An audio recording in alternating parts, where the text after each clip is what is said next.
Hello guys, welcome back to the channel our study Adda. Guys आज हम start करने वाले हैं द एनिमी चैप्टर की समरी। गाइस इस चैप्टर के राइटर हैं हमारे पर्ल एस बक। इनका जन्म हुआ है 26 जून 1892 में और ये एक अमेरिकन पोएट हैं, साथ साथ नोबल भी लिखी हैं इन्होंने एक नोबल लिखी थी 1932 में जिसका नाम है द गुड अर्थ और इसके लिए इन्हें प्राइज भी मिला था। अब मैं चैप्टर का ओवरव्यू दे देती हूँ। इस चैप्टर में सेकेंड वर्ल्ड वॉर की बात हो रही है जब अमेरिका और जापान आपस में दुश्मन थे, कट्टर वाले। अब उस टाइम पे एक जापानी डॉक्टर के घर के सामने, जो कि उसका घर समुद्र के सामने था, उसके घर के सामने एक अमेरिकन सैनिक आता है समुद्र के बहाव के साथ और वो सैनिक बहुत ज्यादा जख्मी हालत में है। अब क्योंकि जापानी डॉक्टर का कर्तव्य बनता है उसका इलाज करना, तो वो क्या करेगा, उसका इलाज करेगा या फिर उसको वहीं पर छोड़ देगा, देखते हैं चैप्टर में। तो आइए फटाफट से स्टार्ट करते हैं चैप्टर। गाइस डॉक्टर सदायो और उनकी वाइफ हाना अपने घर के बाहर खड़े हुए थे कि तभी वो देखते हैं कि समुद्र से अचानक से एक जापानी सैनिक आकर आता है और वो अपने घुटनों के बल चल रहा था, वो चल भी नहीं पा रहा था और उन्हें लगा ऐसी सिचुएशन में वो कितने आगे तक चल पाएगा। और क्योंकि उस टाइम पे जापान और अमेरिका कट्टर दुश्मन थे तो उनके लिए भी वो एक दुश्मन जैसा ही था जो बुरी तरह से घायल था और बेहोश अवस्था में था। सदायो एक डॉक्टर हैं, वो अपना कर्तव्य निभाना जानते हैं और अपने राष्ट्र के प्रति भी उनकी। गाइस डॉक्टर सदायो का जो घर है वो जापान के समुद्र के पास है और स्क्वायर शेप का है। उन्होंने अपना घर एक स्टोन के ऊपर बना रखा है, वहां पर कुछ पाइनस ट्री भी हैं जो कि काफी घुमावदार हैं। अब इन्होंने स्टोन के ऊपर इसलिए बना रखा है क्योंकि समुद्र की लहरें उनके घर को बहाकर ना ले जाएं, इसलिए उन्होंने अपना घर स्टोन के ऊपर बनाया। वहां पर जो ट्री हैं उन ट्री पर सदायो बचपन में चढ़ा करते थे एंड वो ये भी बताते हैं कि वो अपने पापा के साथ बहुत सारे आइलैंड घूमने जाते थे। उनके पापा कहते थे कि ये आइलैंड स्पिन स्टोन हैं जो जापान को आगे ले जाएंगे। तब सदायो पूछते थे कैसे आगे ले जाएंगे, तो उनके पापा कहते थे कि कोई भी फ्यूचर को नहीं जान सकता और ना वो हमारे कंट्रोल में है। तो ये बात सदायो को हमेशा याद रहती है कि फ्यूचर हमारे कंट्रोल में नहीं है। हालांकि सदायो के जो फादर थे वो सदायो से प्यार बहुत करते थे पर बात ज्यादा नहीं करते थे। सदायो को पढ़ाने के लिए उन्होंने मतलब स्टडी के लिए 22 की एज में अमेरिका भेजा था और 30 की एज में सदायो वापस आ गए थे। सदायो के फादर का एक ही सपना था कि वो एक फेमस डॉक्टर एंड साइंटिस्ट बने। अब सदायो इतना इसलिए फेमस हुए क्योंकि वो एक ऐसी मेडिसिन पर काम कर रहे थे जो विंड को भरने के लिए या फिर जो जख्म होता है ना, आप कह सकते हैं, चोट को भरने के लिए काम आती है, चोट को जल्दी भर देती है, इसलिए वो बहुत ज्यादा फेमस हो चुके थे। गाइज ये स्टोरी उस टाइम की है जब सेकेंड वर्ल्ड वॉर चल रहा था, मैंने आपको पहले भी बताया। तो इस टाइम पे सारे सोल्जर्स डिफरेंट जगहों पर गए हुए थे, उनके साथ साथ उनके ट्रीटमेंट के लिए सारे डॉक्टर भी उनके साथ गए हुए थे। लोगों का ग्रुप बना दिया गया था और सारे ग्रुप को अलग अलग जगहों पर भेज दिया गया था, बट डॉक्टर सदायो कहीं नहीं गए थे क्योंकि वो एक रिसर्च में बिजी थे। अब एक रीजन हो गया कि वो रिसर्च कर रहे थे एंड सेकेंड रीजन ये था कि वहां पर एक ओल्ड जर्नल रहते थे जापान में ही जो काफी ओल्ड हो चुके थे और जिनका सर्जरी करना था। और क्योंकि डॉक्टर सदायो एक फेमस सर्जन थे तो जब भी उनको जरूरत पड़े तो उनकी सर्जरी की जा सके। ऑथर बताती हैं कि जहां डॉक्टर सदायो रह रहे थे वहां पर समुद्र था और बहुत तेज गर्मी थी। अब आपको पता है जब गर्मी तेज होगी और समुद्र के पास की जगह है तो रात में बहुत सारा विंड आएगा और ब्लैक कलर के क्लाउड्स छा जाते हैं। वही सब चीजें डॉक्टर सदायो देख रहे थे। उस विंड से और ब्लैक क्लाउड से सारे जो आइलैंड थे वो छिप गए थे। तभी जो डॉक्टर सदायो हैं वो एनालिसिस करते हैं और पता लगाते हैं कि भाई कितनी जो विंड है वो उनके घर की तरफ आ रहा था। उसके बाद वो अपने रूम से बाहर जाते हैं तो देखते हैं कि उनकी वाइफ अपने 2 बच्चों के साथ, जिनका नाम है हाना, उनका वेट कर रही थी। उन्होंने ब्लू कलर का एक स्वेटर जैसा पहन रखा था। हाना रूम से बाहर आती है और सदायो के हाथ में हाथ डालकर एक क्यूट सी स्माइल उनको देती है। अब डॉक्टर सदायो बताते हैं कि वो हाना से मिले कैसे थे। वो बताना शुरू करते हैं कि जब वो अमेरिका गए थे वहीं पर हाना से मिले थे और ऐसा नहीं है कि उन्होंने फटाफट से लव किया एंड मैरिज कर ली।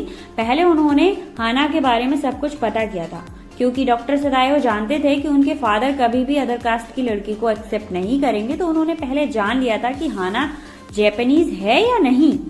साथ ही साथ डॉक्टर सदायो कहते हैं कि वो बहुत ज्यादा लकी हैं कि हाना उनकी लाइफ में है। अगर हाना नहीं मिली होती तो पता नहीं उनकी लाइफ में क्या हुआ होता।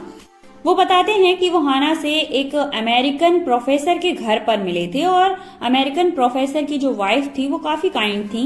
अमेरिकन प्रोफेसर और उनकी वाइफ हमेशा चाहती थी कि फॉरेन कंट्री से जो लोग आते हैं, जो स्टूडेंट्स आते हैं, उनके लिए वो कुछ ना कुछ करें। डॉक्टर सदायो वो हाना से कहते हैं कि मैं जिस दिन तुमसे मिला उस दिन प्रोफेसर के घर नहीं जाने वाला था, क्योंकि उनकी वाइफ का बिहेवियर थोड़ा अलग है एंड उनका रूम काफी छोटा है, तो मैंने सोचा नहीं जाऊंगा, बट मैं गया और तुमसे मेरी मुलाकात हो गई। हाना एक न्यू स्टूडेंट थी एंड हाना से मिलने के बाद डॉक्टर सदायो ने सोचा कि अगर वो जैपनीज होगी फिर ही वो उससे लव करेंगे, वरना नहीं करेंगे, क्योंकि उनके फादर को ये चीज एक्सेप्ट नहीं थी। बट प्रेजेंट में डॉक्टर सदायो जब उनकी वाइफ उनका हाथ पकड़े हुए हैं तो उनको बहुत ज्यादा अच्छी फीलिंग आ रही है एंड अभी उनके 2 बच्चे भी हैं, फिर भी वो एक दूसरे से बहुत ज्यादा प्यार करते हैं।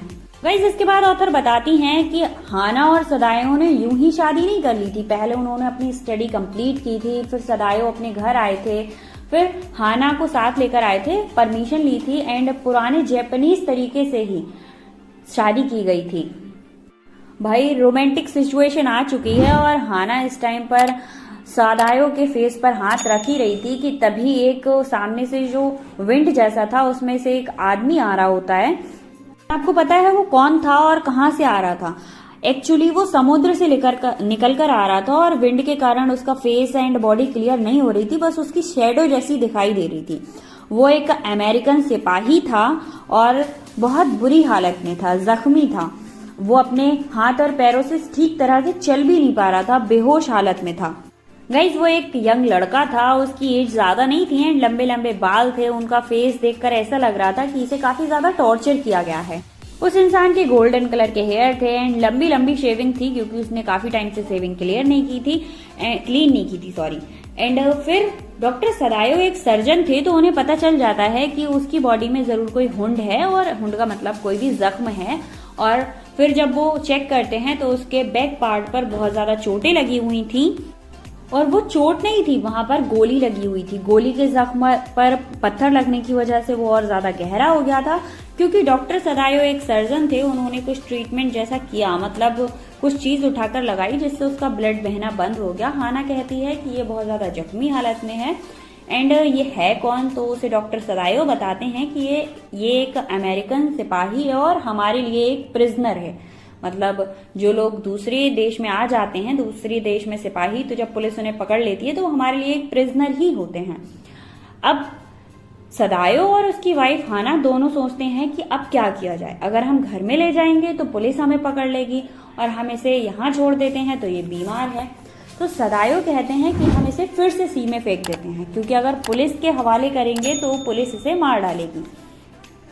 हाना और सदायो उसे टुकुर टुकुर देखे जा रहे हैं, उनकी हिम्मत नहीं पड़ रही है उसे सी में फेंकने की, क्योंकि वो भी एक इंसान है। हालांकि सदायो और हाना दोनों ही अमेरिका से पढ़कर आए थे, बट अब अमेरिका उनके लिए एनिमी था, दुश्मन था। वो अपनी कंट्री से बहुत ज्यादा प्यार करते थे, इसलिए अपनी कंट्री को धोखा नहीं दे सकते थे। सदायो और हाना बहुत ज्यादा कंफ्यूज थे और बस उसको देखे जा रहे थे। आपने देखा कि डॉक्टर सदायो को एक जख्मी इंसान मिलता है और वो डिसाइड नहीं कर पा रहे थे कि उसको अंदर ले जाना है या नहीं ले जाना है। तो फाइनली वो डिसाइड करते हैं कि वो उसको अंदर ले जाएंगे, हालांकि वो एक प्रिजनर है। तो उसकी वाइफ और वो दोनों मिलकर उसको अंदर ले जाते हैं और अपने फादर के रूम में ले जाकर लिटा देते हैं। उसके फादर के एक्सपायर होने के बाद उस रूम में कोई भी नहीं रहता था। अब गाइस, डॉक्टर सदायो और हाना डिसाइड करते हैं कि ये बहुत ज्यादा गंदा है, इसको पहले क्लीन करेंगे। फिर डॉक्टर सदायो क्लीन करने के बाद उसकी पल्स को चेक करते हैं। तभी हाना किचन में चली जाती है और अपने सारे सर्वेंट्स को उस प्रिजनर के बारे में बताती है। बट सर्वेंट्स जो होते हैं वो कहते हैं कि डॉक्टर सदायो को ऐसा नहीं करना चाहिए, इस प्रिजनर को उन्हें पुलिस को दे देना चाहिए। फिर भी हाना यूमी से कहती है, यूमी उनकी एक सर्वेंट होती है, उससे कहती है कि गरम टॉवल और पानी लेकर आओ, मतलब गरम पानी और टॉवल लेकर आओ, और उसके साथ उस प्रिजनर के रूम में जाती है हाना और उसकी सर्वेंट। रूम में पहुंचने के बाद हाना ह्यूमी से कहती है कि इसे क्लीन करो। ह्यूमी उसे क्लीन करने से मना कर देती है और इस बात पर हाना को बहुत ज्यादा गुस्सा आता है, बट वो कुछ नहीं कर सकती थी। हालांकि ह्यूमी उसकी एक सर्वेंट थी, फिर भी उसने उसको क्लीन नहीं किया था। फाइनली अब उस प्रिजनर को हाना को ही क्लीन करना पड़ा कि तभी डॉक्टर सदायो अपने कोट और सारे इक्विपमेंट्स लेकर उस रूम में आ जाते हैं और वो डिसाइड करते हैं कि इस प्रिजनर का ऑपरेशन करेंगे वो। अब हाना से डॉक्टर सदायो कहते हैं कि तुम्हें मेरी हेल्प करनी होगी, और जैसे ही ग्रास का एक टुकड़ा जो जहां पर गोली लगी हुई थी वहां पर डॉक्टर सदायो ने लगाया था, वो जैसे ही उसको हटाते हैं ब्लड निकलने लगता है, क्योंकि हाना ने कभी भी लाइव ऑपरेशन नहीं देखा था और बहुत ज्यादा ब्लड निकल रहा था। हाना ब्लड को देखते ही बहुत ज्यादा डर जाती है और फौरन गार्डन में चली जाती है। गार्डन में जाके उसकी बहुत सारी वॉमिटिंग होती हैं। अब गाइस डॉक्टर सदायो को काफी बुरा लग रहा था, क्योंकि वो इस टाइम पे अपनी वाइफ की केयर नहीं कर सकते थे। वो सर्जरी को बीच में नहीं छोड़ सकते थे। अगर वो सर्जरी को बीच में छोड़ते तो वो उस प्रिजनर की जान ले सकते थे। गाइस वॉमिटिंग होने के बाद भी हाना फिर से वापस आती है। वो काफी स्ट्रांग थी और डॉक्टर से कहती है एनेस्थेटिक कहाँ है। एनेस्थेटिक लेके जब वो आती है तो वो प्रिजनर का फेस देखती है, जो काफी जख्मी और कह सकते हैं ना एक बीमार इंसान का फेस कैसा हो सकता है, वैसा ही था। हाना उसको देख ही रही थी कि तभी वो देखती है कि उस प्रिजनर के गले पर एक कट है जो रेड कलर का है। तो हाना ये सोच रही थी कहीं वो सारी कहानियां सच तो नहीं है जो हमने सुनी है। मतलब किस तरह से प्रिजनर को ट्रीट किया जाता है एक वॉर होने के बाद, जब वो दूसरी कंट्री में चला जाता है तो कैसे उस पर टॉर्चर किए जाते हैं। गाइस कुछ टाइम ऑपरेशन करने के बाद डॉक्टर सदायो को वो बुलेट मिल जाता है, जो कि उस प्रिजनर की किडनी के पास तक पहुंच चुका था। डॉक्टर सदायो उस प्रिजनर की बुलेट निकाल देते हैं। फिर उसके बाद वो पल्स को चेक करते हैं तो पल्स काफी डाउन होती हैं। पल्स डाउन होने की वजह से वो उस प्रिजनर को एक इंजेक्शन देते हैं। अब उसकी हालत ठीक ठाक थी। तभी हाना उसके रूम में कुछ खाना लेकर आती है, और क्योंकि उसके घर के जितने भी सर्वेंट थे वो एक प्रिजनर के काम करने के लिए मना कर देते हैं, इसलिए सारा काम हाना को ही करना पड़ता है। प्रिजनर होश में आ जाता है और होश में आने के बाद हाना उसे खाना सर्व करती है, प्रिजनर से बात करती है। वो इंग्लिश में बात कर रही थी, इसीलिए ये देखकर प्रिजनर काफी शॉक हो जाता है। तभी हाना उसको बताती है कि उसने और उसके हस्बैंड ने दोनों ने ही अमेरिका में पढ़ाई की थी। फिर प्रिजनर उससे पूछता है क्या तुम लोग मुझे पुलिस के हवाले सौंप दोगे। हाना ये बात आकर अपने हस्बैंड सदायो को बताती है।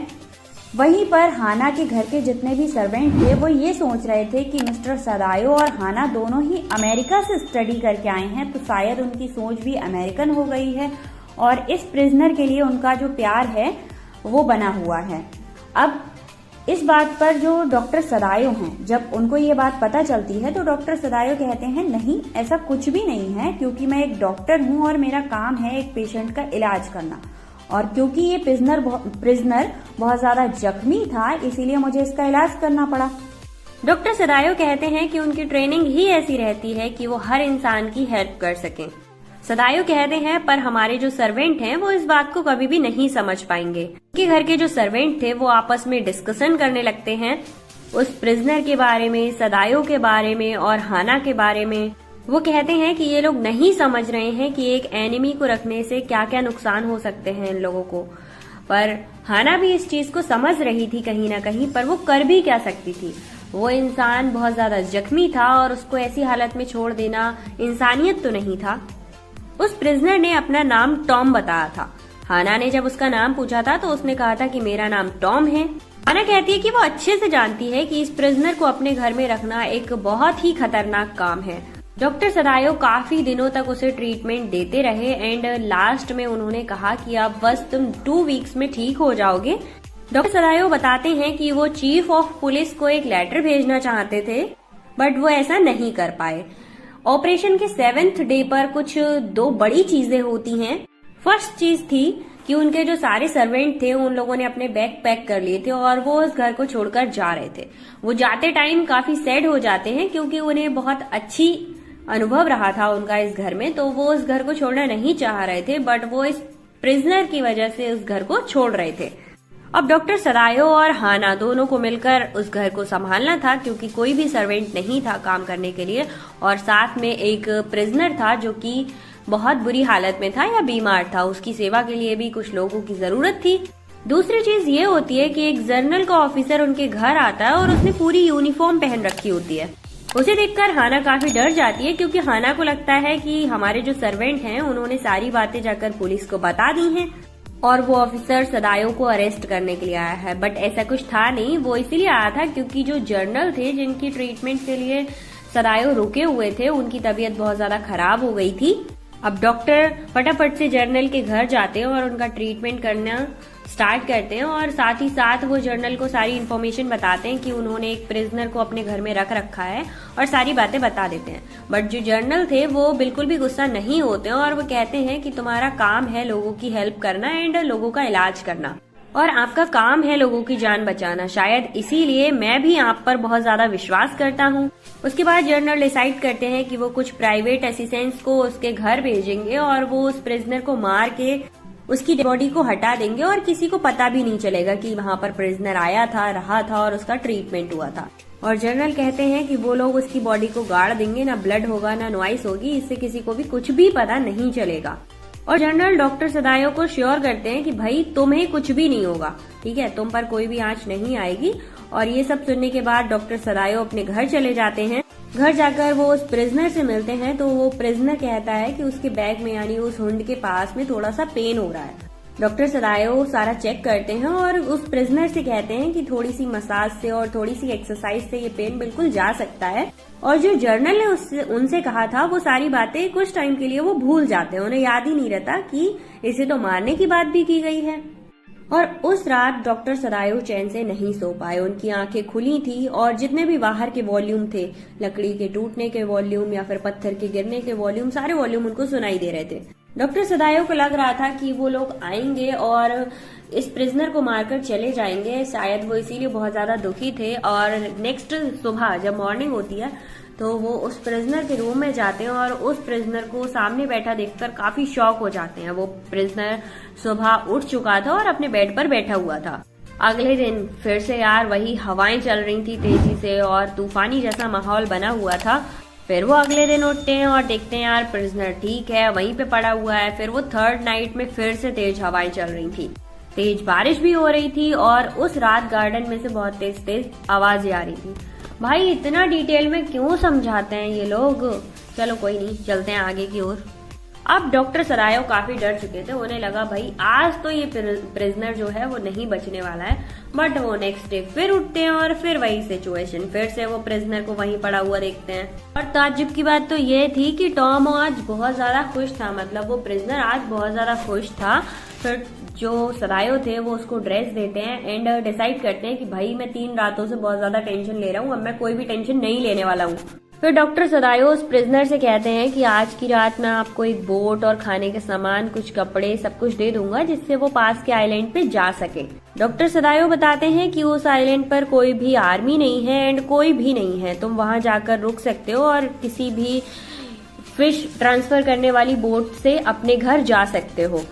फिर लास्ट टाइम डॉक्टर सदायो उस अमेरिकन सैनिक का एक बार फिर से पल्स चेक करते हैं और उस टाइम पर वो सैनिक यानी वो प्रिजनर बहुत ज्यादा एक्साइटेड था। फिर डॉक्टर सदायो उसको डिटेल में सब कुछ समझा देते हैं एंड लास्ट में कहते हैं कि अगर तुम्हें भूख लगे और खाने के लिए कुछ ना हो तो तुम एक फ्लैश लाइट दे देना, मैं खाने के लिए वहां पर सामान पहुंचा दूंगा। यहाँ पर डॉक्टर सदायो एक और चीज क्लियर करते हैं, वो कहते हैं कि अगर तुम ठीक हो तो एक बार सिग्नल करना एंड अगर तुम्हें खाना चाहिए या भूख लगी है तो तुम 2 बार सिग्नल करना। सदायो प्रिजनर को बताते हैं कि ये काम आप शाम को ही करना, क्योंकि अगर इसके अलावा आपने किसी भी टाइम लाइट जलाई तो एक तक वो मुझ तक पहुंचेगी नहीं और आपको प्रॉब्लम भी हो सकती है। डॉक्टर सदायो बताते हैं कि तुम वहां पर फिश पकड़ के भी खा सकते हो, बट तुम वहां पर आग बिल्कुल भी मत जलाना वरना फिर से प्रॉब्लम हो जाएगी।